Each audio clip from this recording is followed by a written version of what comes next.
everyone, and welcome back. I'm V with Passions and Distractions, and this is part 2 of my Things to Do with Small Stamps series.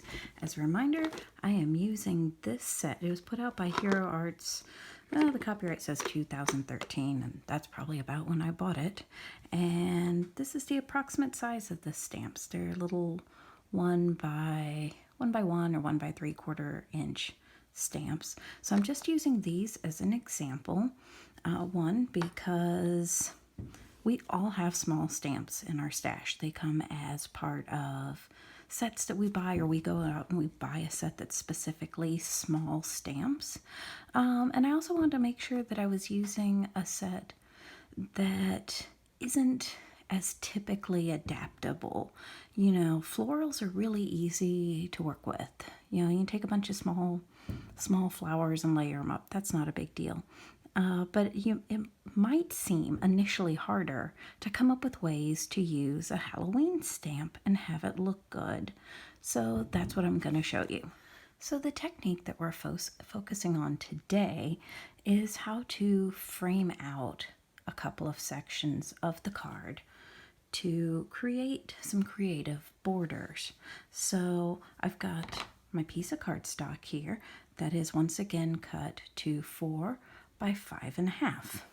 And what I want to do is I just really want to eyeball it, and I just want to put a piece of washi tape down to cover it. Now what I'm going to do is I'm going to take the washi tape and I'm just going to run it over my skin like that.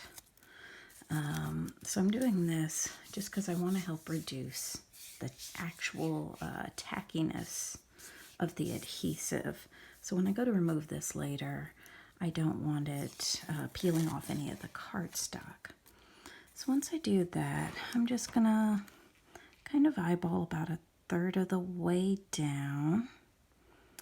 Maybe about right there. You can measure. Certainly, as I've demonstrated before, I am not afraid to actually measure things. And then we're just going to pull off another one because I want this to be a fairly wide panel. Not super wide, but wide enough. I'm going to do the adhesive again, just kind of reduce the tackiness. Pull that off. And I'm just going to butt it right up against the other piece of washi. Excellent. So now what we're going to do, I have 4 stamps right here. And I have some different colors of inks. And we're just going to use that to start framing this out. Now, I will say, if you were doing this on something like a Misty, it would actually be a lot easier. You know, you could frame this out and then you could just lay the stamp on top, pick it up with the platform, ink it, put it back down. But another perk of me having chosen this set is because it is not as easy to work with because it's a wood mount. I mean, the stamps themselves are fantastic, of course, but they're not as easy because you can't see where you're putting it down. And so we're going to show you how to work with that today. So I'm going to take this one first. I'm going to take some black ink and I'm just going to rub it across just like that. I want to get pretty well coated. Just going to kind of press it in there, and that looks like it's pretty well coated. Now what I'm going to do is I'm going to take my ruler and I'm going to line that up right along the washi tape. Now once again, this washi tape is going to help make sure that I'm getting a nice straight edge, but you know, the ruler is going to help with placement, and here's why. As you can see, the stamp is actually not all the way to the edge of the rubber. So I'm going to lean it back a bit, and then I'm going to lean it forward and kind of scoot until I feel the first bit of that rubber catch on the ruler. Then, I'm going to make sure it's all the way on the card because that's what I want. Then I can just push it down just like normal, and lift it up. And I have a great impression. So now you're just going to go through and you're going to do that with all of your other stamps. Now, once again, I mentioned that this would be really easy to do with the florals. And it would be, florals you could go through, start with your light color, layer them up, stack them.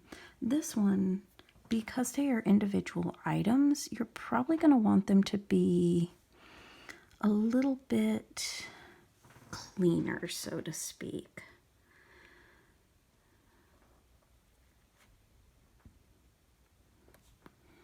So see, there you go. You've got things just lined up right along there. We're going to take our orange. We're going to rub that. Now this one is pretty much right up on the edge of the rubber. You can see that the bottom of the design is just right there. But it doesn't matter. We can still use that same method. We're just going to scooch it right there. We're going to kind of lean back so I can make sure that it's not overlapping the witch's hat. Let it catch on the ruler and lean it forward and press. So that comes out great. It's a really great way to frame it. And we have one more that I'm using. Which I think is going to be this ghost in a green.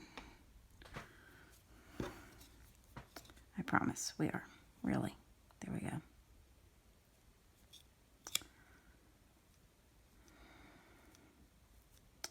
He's not totally enamored with being green apparently, but that's okay. Now, while I'm stamping this, I wanted to point out too that you'll notice I kind of did a little bit extra attention to what kind of image was going next to the other images. So like this is a very line drawn one. This one is solid. This is another line. This is another solid. So that's just another thing you might want to consider is how the images are going to look next to each other in that regard. So now I think what I want to do is I just want to go back and I want to do this all again. And then I'm just going to mirror it on the bottom, but I'm not going to make you watch that in real time. We're just going to speed this up. I wish it were this quick to add all these stamps. I would be a card-making powerhouse. Now that we have the tape pulled off and we have all the images stamped, it's time to just take our last couple of steps to really make this look polished and intentional. So what I'm going to do is I'm going to take my ruler and I'm just going to line it up right along the base. Just like that. And then I'm going to take a pen. This one is a fine tip. And I'm just going to go ahead and just trace along that line. That gives us a very finished edge that everything can rest on. I can, of course, go back and make it a little bit wider. I can even just move this down a notch and do a second line. Sometimes it's kind of nice to do a double line. I think that really makes it look classy and gives it a little extra edge. Then we're just going to flip the paper over. And we're going to do the same thing again. Now this also helps if maybe some of the images didn't really quite get stamped completely at the bottom, when you're resting it against the ruler. Sometimes that's a thing that happens. It's not a big deal. I'm going to tell you something. You are going to notice your mistakes a lot more than anybody else will.